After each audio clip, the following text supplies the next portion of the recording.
Bonjour, bienvenue à une nouvelle leçon de la classe de Madame Nawal CO2. Aujourd'hui, je vais vous parler des poèmes et poésies. Dans cette vidéo, on va répondre aux questions. Qu'est-ce qu'un poème? Qu'est-ce que la poésie? Qu'est-ce qu'une strophe, un vers, une rime? Comment dire, apprendre et réciter un poème?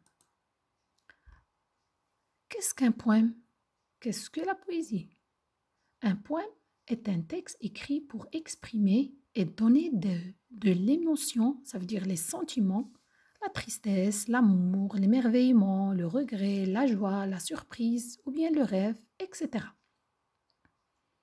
La poésie, c'est tous les poèmes réunis. C'est donc un ensemble de textes écrits pour donner de l'émotion.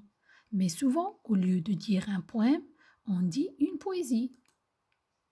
Pour cela, le poète, ça veut dire, c'est-à-dire l'auteur, celui qui a écrit le poème, joue avec les mots, les images, les sonorités, les sons, les rythmes de la vitesse. Ça veut dire la vitesse. Qu'est-ce qu'une strophe? Un vers, une rime? Souvent, les poèmes sont une suite de paragraphes appelés des strophes. Donc, souvent, les poèmes sont une suite de paragraphes appelés des strophes. Donc, les strophes, ce sont les paragraphes des poèmes. Les lignes sont alors appelées des vers qui commencent toujours par une majuscule. Donc les lignes des poèmes appelées des vers, elles commencent toujours par des majuscules, par une majuscule. Le plus souvent, le dernier mot d'un vers a une sonorité identique, le même son, au dernier mot d'un autre vers. Dans ce cas, on dit que les vers riment. Exemple, tamanoir rime avec noir. On entend à la fin du tamanoir, on entend noir. Et dans le mot noir, on entend noir. On dit que tamanoir rime avec noir. Moment rime avec délicatement. Mon, mon.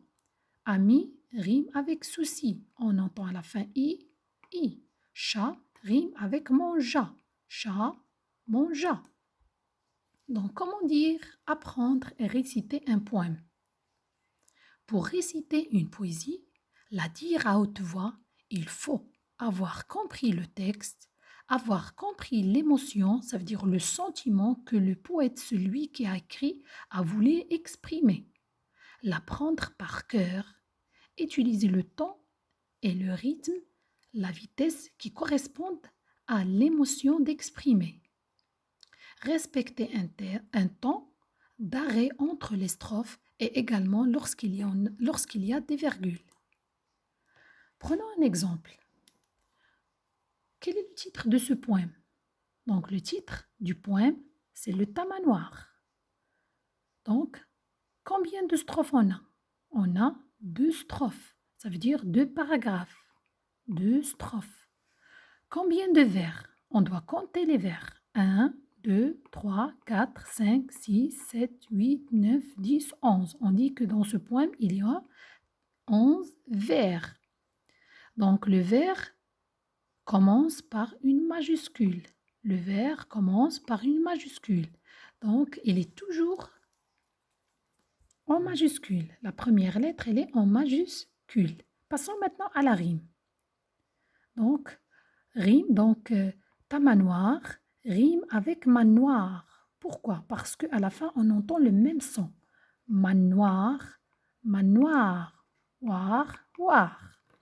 Et Robert Desnos, c'est qui? C'est bien sûr le poète du poème, ça veut dire c'est lui qui a écrit ce poème.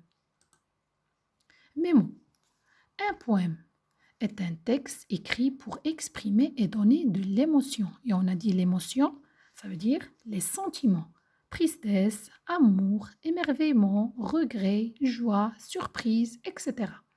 Pour cela, le poète joue avec les mots, les sons, la vitesse, les images. Merci les enfants et à la prochaine.